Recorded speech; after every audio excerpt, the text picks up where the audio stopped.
पाकिस्तान में इस फैसल जट की तूती बोलती थी भाई साहब। अच्छे अच्छे बड़े बड़े अधिकारी भी उससे बात करने में घबराते थे, सामने नहीं पड़ते थे। मामूली पुलिस वालों की तो बात ही क्या है। लेकिन इसी दबदबे और काली दुनिया का जो किंग था, उसके बनने के चक्कर में फैसल जट से एक बहुत बड़ी गलती हो गई, जिसकी वजह से उसका एनकाउंटर हुआ। उसने पाकिस्तान की एलिट फोर्स के एक बड़े अधिकारी को ऊपर पहुंचा दिया। पाकिस्तानी पुलिस की एक विशेष टीम ने हंज गांव में फैसल को गिरफ्तार करने के लिए अभियान शुरू कर दिया, ऑपरेशन। पाकिस्तान के इतिहास में अब तक का सबसे बड़ा एनकाउंटर हुआ है। सोशल मीडिया पर इस एनकाउंटर का वीडियो इस वक्त बहुत तेजी से वायरल हो रहा है, शायद आपने भी देखा होगा। इस एनकाउंटर में पाकिस्तान की सेना अपने हेलीकॉप्टर के साथ में उतरी और इसके बावजूद इसके ड्रग तस्कर फैसल जट ने लगातार 17 घंटे तक पुलिस और पाकिस्तान की फौज का मुकाबला किया। फैसल जट के पास पाकिस्तान फौज के से टकराने की इतनी ताकत आखिर आई कहां से थी? फैसल जट आखिर ये कौन था? पाकिस्तानी जासूसी एजेंसी ISI से इसका क्या कनेक्शन था और इस एनकाउंटर में क्या हुआ? माफिया डॉन फैसल जट का और उसके साथियों का अंजाम, अब मैं आपको पूरी कहानी बताता हूं। पाकिस्तानी सेना का सबसे बड़ा दुश्मन था फैसल जट। मरने से पहले इस माफिया ने कहा था, अगर मैं बच गया तो मुझे जट मत कहना। यह पाकिस्तान में 17 घंटे लगातार एनकाउंटर का वो काला सच है जिसे पाकिस्तानी सेना छुपाना चाहती थी। यह एनकाउंटर पाकिस्तानी सेना और कानून व्यवस्था का पर्दाफाश करता है। एक माफिया ड्रग तस्कर अपराधी फैसल जट को मार गिराने में पाकिस्तानी सेना के पसीने छूट गए थे भाई साहब।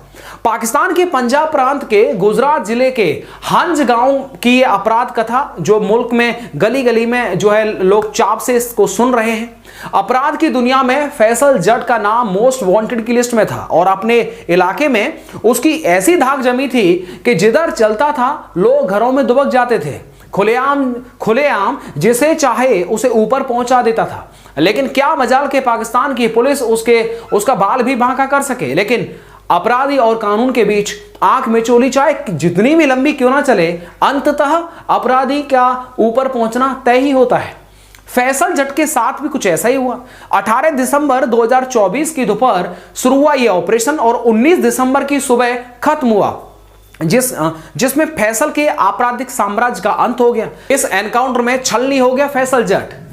ऑपरेशन का नेतृत्व कर रहे DSP ने फैसल के घर की दीवार को तोड़ने की कोशिश की, लेकिन अंदर से हुई भारी गोलाबारी पुलिस को और बैकअप बुलाने पर मजबूर कर दिया। इसके बाद तो ऑपरेशन में सैकड़ों पुलिस कर्मियों की तैनाती हुई। हेलीकॉप्टर तक का सहारा लिया गया इस ऑपरेशन को सफल बनाने में और फैसल जट को फैसल हंस के नाम से भी जाना जाता है, जो ड्रग तस्करी के एक बड़े नेटवर्क का सरगना था।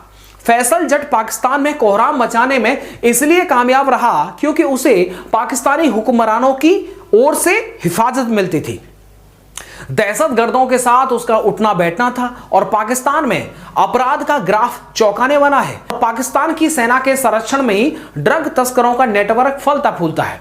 फैसल जट इसी की बदौलत ड्रग की दुनिया का बेताज बादशाह बन बैठा था और इस एनकाउंटर के बाद पुलिस कर्मियों का हीरो की तरह स्वागत किया गया पाकिस्तान के अंदर।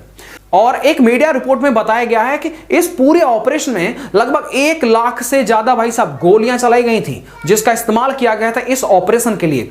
वहां की पुलिस, वहां की फौज, साथ ही में यानी कि एयर सर्विस भी दी गई थी। समझ रहे हैं मेरी बात को? यानी हेलीकॉप्टर से भी उस मकान को जो है उस पर अटैक किया गया था। अगर आपने वो वीडियो नहीं देखा तो मैं आपको दिखा देता हूं। इस तरह का कृत्य जो किया गया था उसे एक समझ लो वर्ल्ड रिकॉर्ड तो बन गया भाई साहब। लेकिन मैं एक बात सोच रहा हूं यार कि 1 लाख गोलियां चलाने के बाद अब सोचने वाली बात यह है कि पाकिस्तान के पास में कितनी गोलियां बच गई होंगी। मुझे तो नहीं लगता, मुझे तो लगता है एकदम कहते ना भिखारी पाकिस्तान, एकदम भाई भिखारी पाकिस्तान ही है। समझ रहे ना? 1 लाख गोलियां चला दी, बताओ 4 आदमी को टपकाने के लिए। अब सीधी सीधी बात है कि जिसको आपको ऊपर ही पहुंचाना है तो सीधे फिर फायरिंग क्यों इस्तेमाल करने भाई? एक रॉकेट लॉन्चर लो, एकदम ठोक दो बिल्डिंग में जाकर के। एक रॉकेट लॉन्चर एक बिल्डिंग को तबाह करने के लिए पर्याप्त है। वहां 1 लाख गोलियों का इस्तेमाल किया गया, बर्बाद हो गए जी। ऑलरेडी बर्बाद और बर्बाद हो जाएगा। वीडियो को लाइक और चैनल को सब्सक्राइब कर लीजिएगा अगली वीडियो के लिए। वीडियो को देखने के लिए आप सबका बहुत बहुत शुक्रिया।